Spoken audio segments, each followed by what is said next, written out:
नमस्कार दोस्तों, वैदिक मंथन चैनल में आपका स्वागत। आइए एक डिबेट और सुनते हैं सांजनी सर का। चुटियाधारी, कुछ बोलना है आपको? सर, हम एक पुजारी हैं और वर्णिक व्यवस्था पे डिबेट करना चाहते हैं। अच्छा, पुजारी हैं और वर्ण व्यवस्था पे डिबेट करना चाहते हैं। अभी क्या फोटो जो लगाए हैं उसमें आप मूत रहे हैं? सर, क्या बोल रहे हैं आप? कान में जनेऊ है। कान में जनेऊ तो तभी लगाया जाता है। कब लगाया जाता है कान में जनेऊ? सर, वो तो कभी भी लगाया जा सकता है। क्या बात कर रहे हैं आप? हमने तो सुना है कि देखा है कि मूतते और हगते समय लगता है कान में। सर, वो ब्राह्मणों की पर्सनल चीजें हैं सर, आप लोगों को नहीं पता होंगी ज्यादा। अरे तो ब्राह्मण का है तो ब्राह्मण कभी पढ़ता वढ़ता नहीं है क्या? पढ़ाई नहीं करता क्या? कहीं जिंदगी में कहीं कोई पढ़ते सर, मैं नहीं है क्या? वेद कहीं भी जाएगा पढ़े बाथरूम में हैं सर। निकालेगा जनेऊ कान में लपेट लेता है। जी, तो कान में तभी लपेटा जाता है ना। तो आप लपेट के खड़ा है, मुझे लगा कि आप मूत रहे हैं, इसीलिए पूछ लिया मैंने। नहीं सर, ये सुबह की प्रार्थना के लिए लगाया जाता है। क्या बात कर रहे हैं आप? प्रार्थना भी मूतते हुए करते हैं? नहीं सर, नहाने से पहले लगाते हैं। मैं समझ नहीं पा रहा हूँ। मैं पूजा करते टाइम लगाते हैं सर। मतलब आपका मूतने में और पूजा करने में अंतर नहीं है? और अगर मान लेते को किसी को संभोग क्रिया करनी होगी तो भी जनेऊ लगाएगा? नहीं सर। क्यों नहीं लगाएगा? मतलब कान पर सिर्फ ईश्वर की ध्वनि के लिए लगाया जाता है। मतलब ईश्वर क्या बहरा है क्या? ईश्वर बहरा नहीं है, हम इंसान बहरे हैं जो ईश्वर की ध्वनि नहीं सुन पाते हैं, इसलिए जनेऊ लगाया जाता है। आप जनेऊ से क्या तार वायर्ड कनेक्शन लगाते हैं क्या? अपने कान से ईश्वर के वायर्ड कनेक्शन लगाते हैं? सर, वो एक मन की आस्था है, इसलिए लगाया जाता है। नहीं, बोलते मुंह से हैं तो जी, आपका जो ईश्वर है वो अगर कुछ बोलता है तो आप जो है एक कान में जनेऊ तो दूसरे कान में उसकी आवाज नहीं आती है क्या? एक ही कान से आप खींच लेते हैं और जनेऊ से जब आप उसको बांधते हैं बार बार तो कान में क्या ऐसी प्रतिक्रिया होती है जिससे वो दूर की ध्वनि सुन लेता है? सर, ईश्वर नहीं सुनता है, इंसान सुनते हैं। मतलब आप जो है कान में लपेटते हैं तो सुन लेते हैं, तो मूतते समय ईश्वर आपको कुछ बोल रहा होता है क्या जो आप सुनते हैं कान में लपेट के? सर, जो मूतने के टाइम लगाते हैं वो गलत करते हैं। क्या बात कर रहे हैं आप? जी, एक ब्राह्मण ने बताया कि अगर कान में जब वो लपेट लेता है तो जब वो जोड़ लगाता है टट्टी करने के लिए तो कान के पर्दे फटने से बच जाते हैं। बड़ा साइंटिफिक रीजन है जी। तो हमने पूछा कि तो एक ही कान में लपेटते हो, दोनों कान में लपेट लेते हो? तो बेचारे को कोई जवाब ही नहीं आया। तब से भाग गया वो लोग करके। दूसरा कान उसका फटता ही नहीं है। पता नहीं उसमें कौन सा चौड़ा लगा के बैठा रहता है, एक में लेके लपेट लेता है। साइंटिफिक रीजन हमको समझा रहा था। नहीं सर, दोनों कानों में भी डाला जा सकता है। आइए दोनों में डाल लेंगे। कैसे डालेंगे? दोनों में नीचे से फिर निकालना पड़ेगा। तिरछा नीचे लटकाए रहते हैं तो दूसरे सर, कान हम में फिर वर्ण कैसे व्यवस्था लगाएं? पे डिबेट करना चाहते हैं। तो वर्ण व्यवस्था पे करेंगे। आइए चलिए वर्ण व्यवस्था ही कर लेते हैं। बताइए क्या कहना है आपका? ब्राह्मण, क्षत्रिय, वैश्य, शूद्र, सूत, चांडाल, अंत्यज और मलेच्छ, ये 8 वर्ण होते हैं। क्या बात कर रहे हैं आप? ये वेदों में दिया गया है सर। हाँ, तो और जो लोग वेद लिख रहे थे वो मनुस्मृति उन्हें लिखे हैं क्या? मनुस्मृति कोई विदेशी लिख गया था क्या? मनुस्मृति भी लिखे हैं। बताइए, एक तरफ वेद रट के आ रहे थे, भाषा कैसे चेंज हो गई भाई? वो भाषा तो उनके मुंह में थी। भाषा तो एक ही है सर। कहाँ एक भाषा है भाई? मनुस्मृति की भाषा, रामायण की भाषा, महाभारत की भाषा, वेदों की भाषा, उपनिषद सब अलग अलग है। पहचान हो जाता है उसी से। तो टाइम पीरियड अलग अलग पता चल जाता है सर। वो तो हिंदी आने के बाद आम जनता के लिए ट्रांसलेट किया गया सर। अरे तो आम जनता के लिए ट्रांसलेट किया गया है तो किया तो ब्राह्मण है ना, उससे थोड़े मतलब बदल जाएगा। अब ये देखिए, तो आप कह रहे हैं सर, 8 वो ब्राह्मणों को ही आता है ना, क्योंकि वो आप कह रहे ज्यादा हैं 8 समझते वर्ण है। जरा 4 नंबर मनुस्मृति चैप्टर 10 का 4 नंबर पढ़िए तो। सर, कौन सा है 4? चौथा ऊपर से देखिए 2, 3, 4। सर्व वर्णेषु तुलायंसु। अरे छोड़िए संस्कृत हिंदी। सभी वर्णों में सजातीय अक्षत योनि वाली स्त्रियों से। कहाँ आप नीचे चले गए? उससे ऊपर वाला पढ़िए ना। उससे ऊपर, सबसे ऊपर वाला। सबसे नहीं, जो पढ़ रहे हैं उससे जस्ट ऊपर वाला। ब्राह्मण, क्षत्रिय और वैश्य, इन्हीं तीनों वर्णों को विजाति कहते हैं। चौथा एक जाति वर्ण शूद्र है, 5वां कोई नहीं है। आप बोल रहे हैं कि 8 वर्ण है, तो वेद में 8 जो वर्ण थे, 8 वर्ण होते हैं जो रट के आ रहा था, है ना? सुनिए तो सर। हाँ बोलिए ना। ब्राह्मण, क्षत्रिय, वैश्य ये द्विजात हैं, और शूद्र, चांडाल, अंत्यज और मलेच्छ ये निम्न योनि मतलब एक जन्म वाले हैं। क्या बात कर रहे हैं? यहाँ पे कह रहा है कि पांचवा कोई वर्ण ही नहीं है, आप कह रहे हैं सर 8 इसमें वर्ण है। नहीं लिखा गया है, जब आप सारे शास्त्र पढ़ेंगे तभी पता चल सकता है। अरे तो हम सारे शास्त्र पढ़ लेंगे ना, इसमें वर्ण संकर की बात है। वर्ण संकर को हाँ तो सर, ये दोगला, वर्ण वर्ण संकर संकर ही सर को सूत होते रखा हैं। हुआ है। क्या होते हैं? सूत जाति। सूत जाति। अब एक बात बताइए, वर्ण संकर वर्ण, आप ये कह रहे हैं कि जब से वेद है तब से वर्ण व्यवस्था चली आ रही है, ये वर्ण संकर व्यवस्था कब से शुरू हुई है? वर्ण संकर कोई व्यवस्था नहीं है, वह अव्यवस्था है। चंडाल क्या है? नीच ब्राह्मण। नीच ब्राह्मण मतलब बाप जो है वो शूद्र रहेगा, माँ ब्राह्मणी। हाँ, नीच ब्राह्मण होगा, मतलब शूद्र का बेटा जो है वो ब्राह्मण कहलाएगा, नीच ब्राह्मण। शूद्र का बेटा ब्राह्मण नहीं कहलाएगा अगर उसकी माता ब्राह्मणी नहीं है। ब्राह्मणी नहीं है तो ब्राह्मणी का कंसेप्ट कैसे आ गया? अब वही ब्राह्मण का अगर शादी शूद्रा से होता है तो उसका बेटा क्या कहलाएगा? पिता से जाना जाएगा ना सर। तो यहाँ पे माता के नाम से कहा जाना जा रहा है जब शूद्र से शादी हो रही है तो? वो पहले के समय में वो मातृत्व चलता था ना सर, इसलिए अब नहीं चलता है। चलता था मतलब एक माता ही का जगह कुल चलता था ना सर। कर रहा है, वहां पे आप पलटी मार जा रहे हैं। हमारे अभी कह रहे हमारे हैं गांव में से चलता है सर, हमारे भाई मंदिर इस में भी है। किताब में, आपके इस किताब में अगर ध्यान से कोई भी देखेगा, ठीक है, जैसे ये देखिए 5 नंबर में क्या कहता है, पढ़ेंगे जरा। सभी वर्णों में सजातीय अक्षत योनि वाली स्त्रियों से अनुलोम विधि से जो सनातन होगी वह उसी वर्ण की होगी। जैसे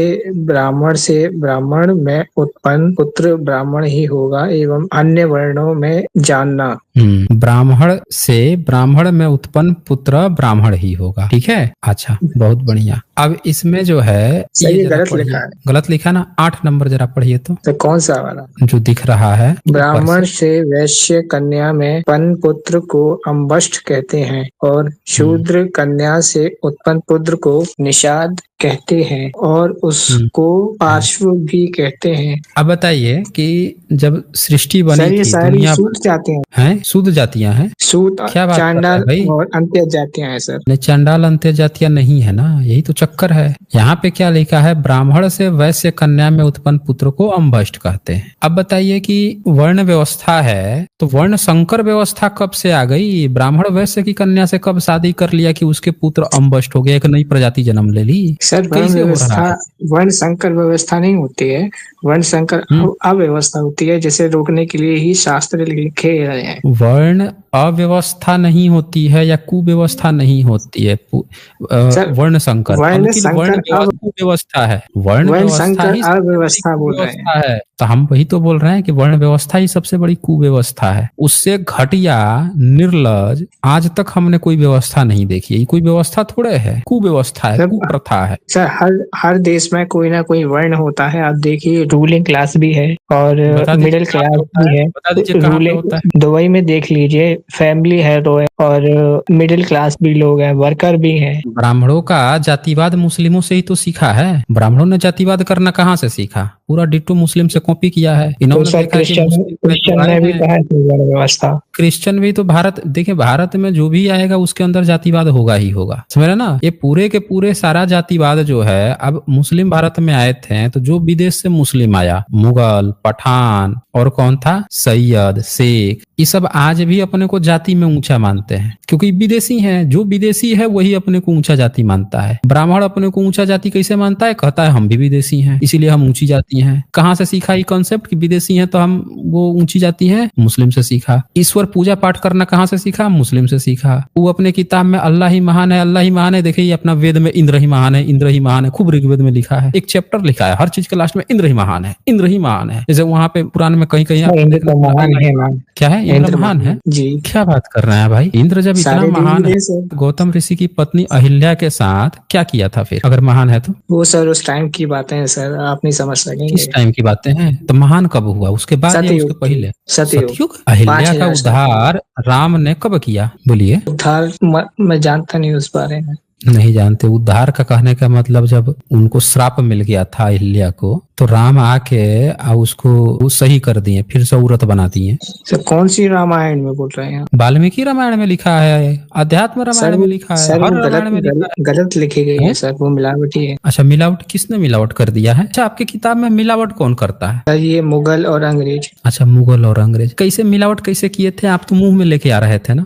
अपने धर्म ग्रंथ जो है आप मुंह में लेके आ रहे थे। तो जैसे आप मुंह से लेके सर आए थे तो मुंह में उन्होंने घुस अपनी के ही किताब अंग्रेज और छापी सर। अंग्रेज और मुगल जो है वो आपके मुंह में घुस के कैसे मिलावट कर दिया? मुंह में तो आपके वेद था, वो दोनों आपके मुंह में कैसे घुस गए भाई मिलावट करने के लिए? सर कुछ ब्राह्मणों ने भी उनका साथ दिया था। मतलब आप ये कहना चाह रहे हैं कि ब्राह्मण को संस्कृत आती थी तो ब्राह्मणों ने ही मिलावट कर दी, आप ये कहना चाह रहे हैं? हाँ हाँ सर, कुछ लोग बच गए होंगे उस टाइम, अंग्रेजों के टाइम। तो भारत में जैन भी थे, कुछ थोड़े बहुत बुद्धिस्ट भी थे, उनमें काहे नहीं मिलावट हुई? उनका कोई इतिहास ही नहीं है सर, क्या नहीं है? कोई इतिहास नहीं है उनका। उन्हीं का इतिहास है। ब्रह्मनिज्म का भारत में रत्ती भर फूटी कौड़ी आज तक एक सबूत नहीं मिला है। पूरा का वो पूरा तो भारत बस का इतिहास मूर्तियां ब्रह्मनिज्म का बनाते है। थे, गुफाओं में रहते थे सर, तो किताबें तो मूर्तियां ब्राह्मण बनाते थे लिखते था। और तो भारत के कोने कोने में हर शहर को खोजने में बुद्धिस्ट का ही तो मिल रहा है, ब्राह्मण का तो रत्ती भर फूटी कौड़ी आज तक नहीं हाँ मिला सर है। मिल रहा है, मूर्तियां मिल रही हैं ना, कहाँ सिर्फ मिला है? किताबें नहीं अरे मिल तो रही। आपकी मूर्ति कहाँ है? आपकी किताब कहाँ है? एक किताब एक मूर्ति दिखा दो अपना ब्रह्मनिज्म का। मूर्ति तो खैर मूर्ति कला तो आपके यहाँ है ही नहीं, किताब ही दिखा दो। एक पुरानी कोई किताब दिखा दो जब हमें पता चले कि कभी पढ़े लिखे हो। अब तो लिपि का नाम आपके किसी किताब में पता नहीं है। उस समय लिपि है ना कौन सर, सी? चाणक्य नीति है, महाभारत है। चाणक्य नीति है? कब लिखी गई है जी, चाणक्य नीति? बोलिए। सन 1900, चाणक्य नीति है 1922 सन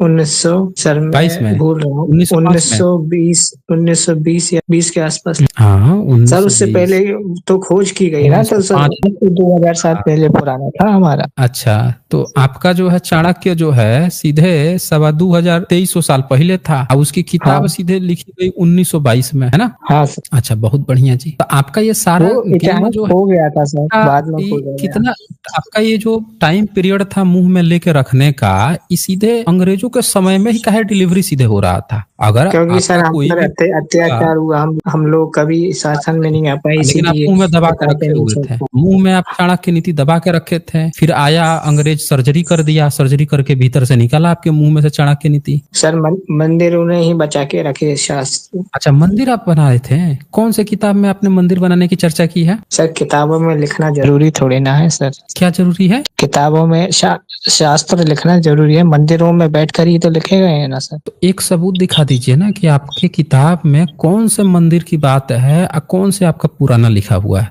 कौन से पुराने मंदिर के बारे में लिखा है, कहाँ पे किस किताब में लिखा है, वो किताब कितनी पुरानी है, वही सबूत दे दीजिए हमें। सर मैं अगली बार सबूत लेते आऊंगा, अभी मैं वर्ण व्यवस्था साबित करना चाहता हूँ। हाँ, तो अगली बार सबूत लेके आइएगा तब चर्चा कीजिएगा ना। जो चीज है नहीं वो क्यों बात कर रहे हैं? अब यहाँ देखिए 12 नंबर पढ़िए, तो यहाँ पे 12 नंबर। ब्राह्मण, क्षत्रिय और वैश्य के कन्या में शूद्र से उत्पन्न हुए लड़के क्रम से अयोग्य, छत्ता और अधम, चांडाल, वर्णशंकर होते हैं। तो सर मैं वही तो बताइए। बोल रहा था क्या बोल रहे थे आप? कि ये सूत, चांडाल, अंत्यज और मलेच्छ वर्णशंकर होते हैं ना सर, 8 वर्णों में से। वर्ण जी, संकर होते हैं। रुकिए, वर्णशंकर अव्यवस्था। अभी अभी दिखाते हैं वर्ण संकर होते हैं। ठीक है, इसमें जरा ये पढ़िए तो, बीच वाली पैराग्राफ और नीचे वाला पैराग्राफ जरा पढ़िए तो। इतिहासकार जॉन राज लिखते हैं कि सुल्तान सिकंदर धर्म के नशे में चूर था। उसने सुहा भट्ट नाम के ब्राह्मण को अपना मुख्य सलाहकार बनाया। सूफी संत सैयद हमदानी ने सुहा भट्ट को मुस्लिम बनाकर मालिक सैफुद्दीन नाम दिया और उसकी बेटी से निकाह कर लिया। सुहा भट्ट उर्फ सैफुद्दीन के सुझाव पर सुल्तान ने कश्मीर के सभी ब्राह्मणों और विद्वानों को मुसलमान बनाने का आदेश दिया। इस्लाम न अपनाने वालों से घाटी छोड़कर जाने को कहा। उसके शासन में मंदिर तोड़ने का अभियान चला।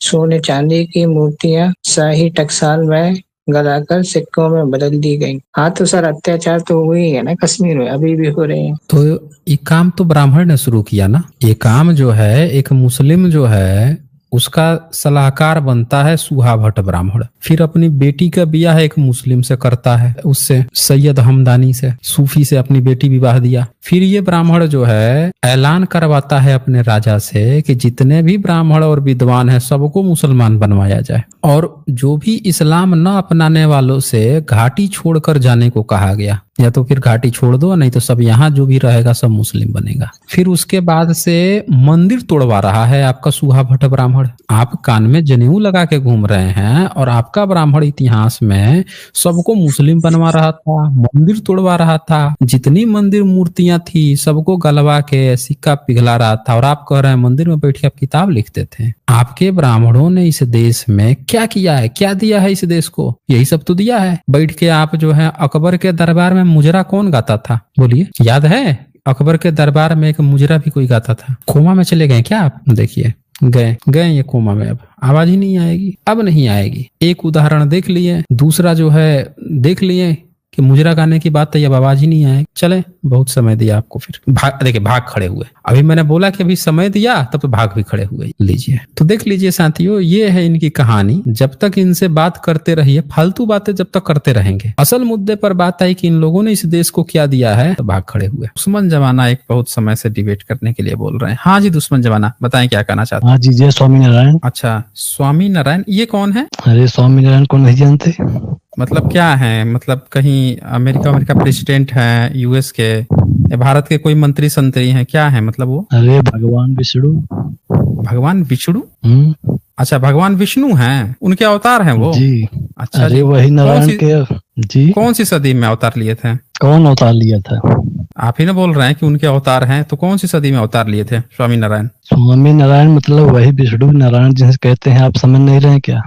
नहीं, मैं नहीं समझ रहा हूँ, आप खुल के समझाइए ना, आप समझाएंगे तो शायद मैं समझ जाऊं। पूरा बोलिए ना, क्या बोलना चाहते हैं वो पूरा बोल दीजिए। जी, कह रहे हैं स्वामी नारायण ही जो विष्णु है, नारायण वही दोनों एक ही हैं, उसमें अवतार तो राम कृष्ण जी हैं उनके। अच्छा, तो आप जो है सीधे विष्णु की बात कर रहे हैं? जी। अच्छा जी, वेद में तो होंगे फिर विष्णु? पहले ये बताइए जो आप लोग, हेलो, मैं पूछ रहा हूँ, बोलिए ना, आप अपनी बात रख लीजिए, फिर तभी पूछूंगा मैं। हाँ जी, दुश्मन जमाना। हाँ बोलिए, क्या कह रहे हैं?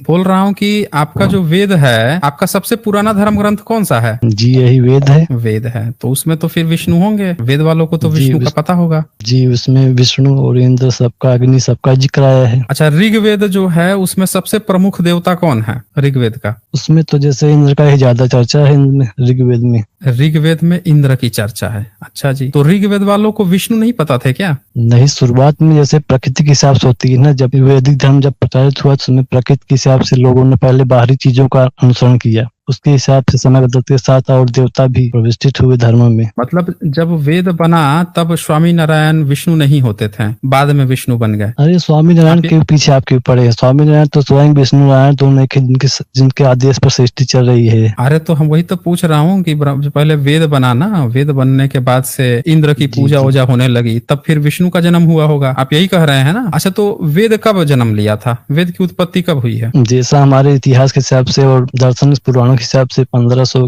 के हिसाब से वेदों की मृत्यु हुई है, वैदिक काल में जो आया है। अच्छा, वैदिक काल में, मतलब आप ये कहना चाहते हैं कि 3500 साल पहले आपका वेद बना, और वेद बना तब भी विष्णु को लोग नहीं जानते थे। फिर क्या हुआ कि इंद्र की लोग पूजा करने लगे, इंद्र को जानते थे, फिर उसके बाद से बाद में धीरे से विष्णु को भी जान गए। विष्णु तो सबके सार वो परम पुरुष चेतन अवस्था में रहते हैं, उस शुरुआत में सब प्रकृति को जानते हैं, अंत में विष्णु को निचोड़ जो है वो विष्णु है। मतलब आप ये कह रहे हैं कि जब वेद बना था तो वेद का लेखक विष्णु को नहीं जानता था, अगर जानता तो विष्णु के बारे में लिखता, वो तो इंद्र के बारे में लिखता। पहले उसने बाहरी चीजों का अनुसरण किया ना, मतलब उसको विष्णु के बारे में नहीं पता था। जो आप हिंदू या सनातन धर्म जो भी मानते हैं, उनका प्राचीनतम स्रोत मतलब अंतिम निचोड़ जो सत्य क्या है, वो उपनिषद है। उपनिषद के द्वारा ही सत्य। अच्छा, उपनिषद है उसको, मतलब वेद से भी पहले उपनिषद आ गया था, आप ये कह रहे हैं? नहीं, वेद तो पहले था, वेद का निचोड़ जो है वो उपनिषद है, उसमें जो यथार्थ ज्ञान है वो जी। अच्छा, यथार्थ ज्ञान है वो उपनिषदों में हमें दिखाई। उपनिषद कब आया है? उपनिषद कब आया है? उपनिषद जहाँ तक हमारे सबसे उत्तर वैदिक काल के लगभग बाद ही उत्तर वैदिक काल में लगा हुआ आया होगा।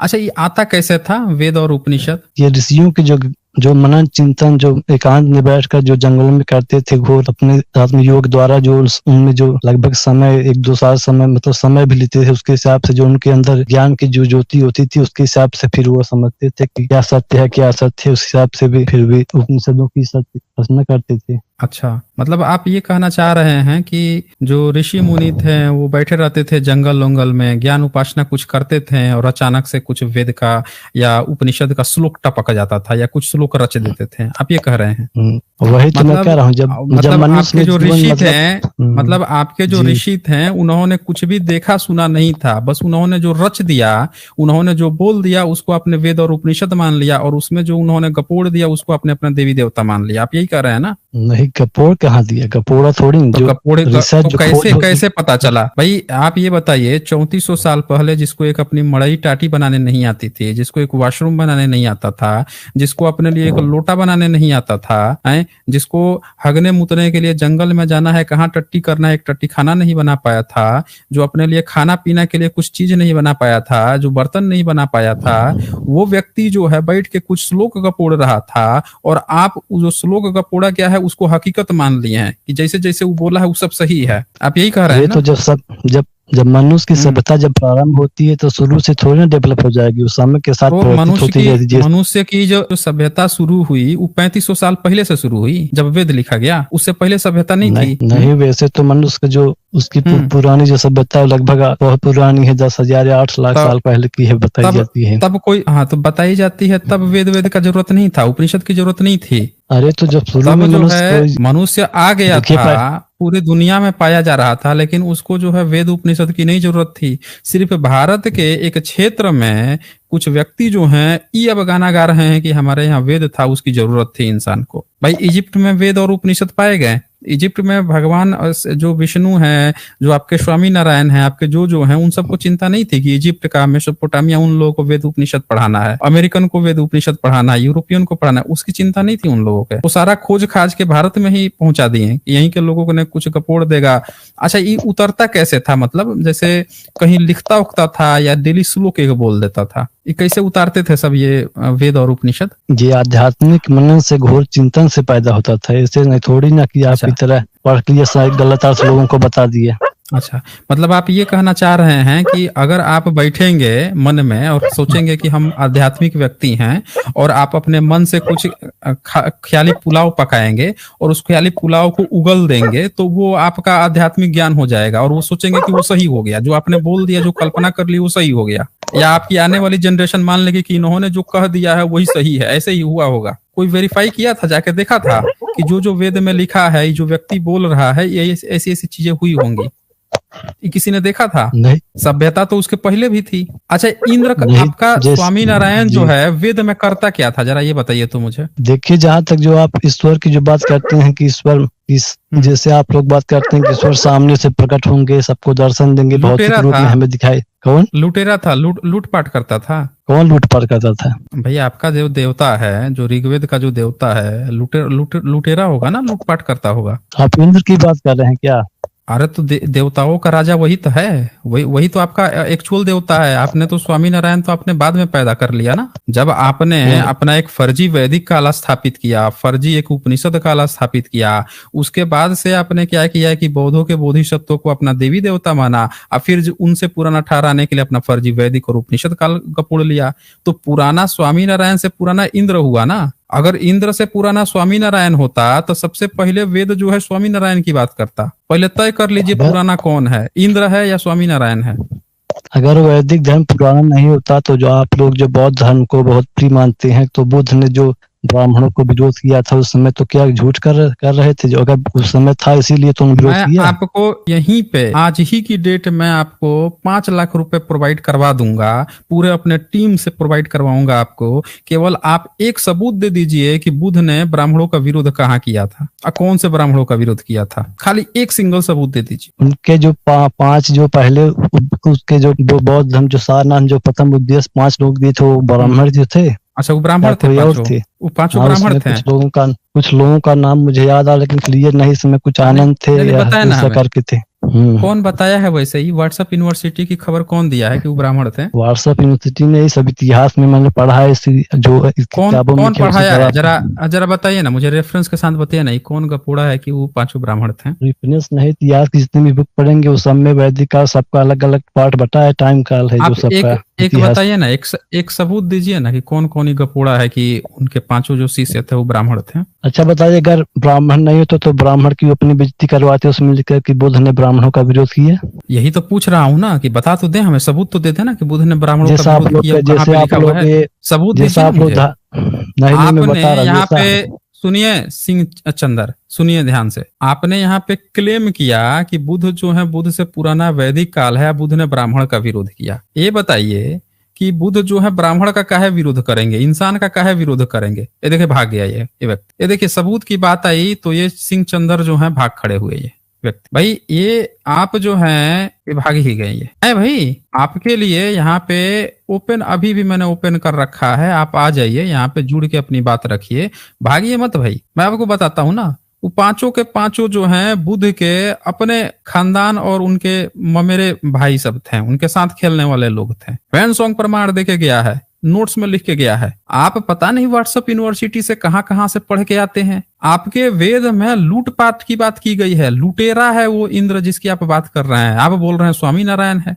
मतलब आपका पुराना ग्रंथ वेद है, अब वही आपके भगवान के बारे में नहीं जानता। आप बोल रहे हैं 3500 साल पहले आपका ब्रह्मा की उत्पत्ति होगी, कोई व्यक्ति बैठ के लिख दिया और जो लिखा वो सब पुराना हो गई। ये आप लोगों का लॉजिकल है। और यहाँ जब डिबेट शुरू हुई तो आप भाग खड़े हुए। जैसे आपको ये पता चला कि अब सबूत और प्रमाण, पहले तो क्लेम लिया जाता है ना, यहाँ पे क्लेम सुना जाता है। जैसे सबूतों की बात आई कि भाई अब सबूत देने पड़ेंगे, अब सबूत दिखाए जाएंगे, आपको सारा चीज दिखाया जाएगा, आपको ये वेद खोल के भी दिखाया जाएगा कि आपका वेद जो है उसमें कैसे लूटपाट की बात की गई है, ये ऋग्वेद। तैसे ही आप जो है यहाँ से भाग खड़े हुए। ये आपको पूरा ऋग्वेद खोल के अभी मैं दिखाता। आपके जो भगवान हैं ये बोल रहे हैं कि राम कृष्ण जो है विष्णु के अवतार है, और यहाँ इंद्र जो है, इंद्र हत्या कर देता है कृष्ण की। इसमें इनके वेद में विष्णु के इनके अवतार जो है कृष्ण, उनकी हत्या चल रही है इंद्र के द्वारा।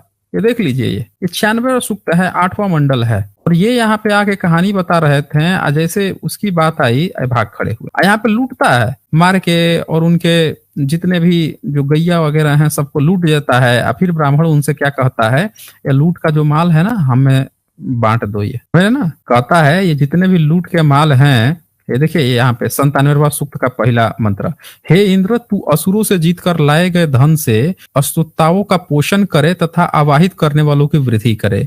हे अविनाशी इंद्र, 2 नंबर श्लोक में, तेरे पास जो गौवे अश्व और ऐश्वर्य विद्यमान है उसे तू सोमाभिषेक कर्ता एवं दक्षिणा प्रदान करने वाले यजमान को प्रदान कर, वह सब तू किसी पणी या सुदखोर को न दे। यहाँ पे लूट का माल जो है बांटने की बात आ रही है, और इंद्र जो हत्या करके उन लोगों को लूट के लाता है उसकी बात चल रही है। और ये जो महोदय हैं, जैसे सबूत की बात आई ऐसे उठ के भाग खड़े हुए। भाई आप जब आते हैं डिबेट करने, स्वामी नारायण को आप आए थे तो बताते ना स्वामी नारायण कौन है। एक अभी तो डिबेट शुरू हुई थी कि अतले ये भाग खड़े हुए। बताइए, ये हालत हो गई है। आज बस इतना ही, फिर मिलेंगे हम अगली वीडियो में अगले जानकारी के साथ। तब तक के लिए नमस्कार।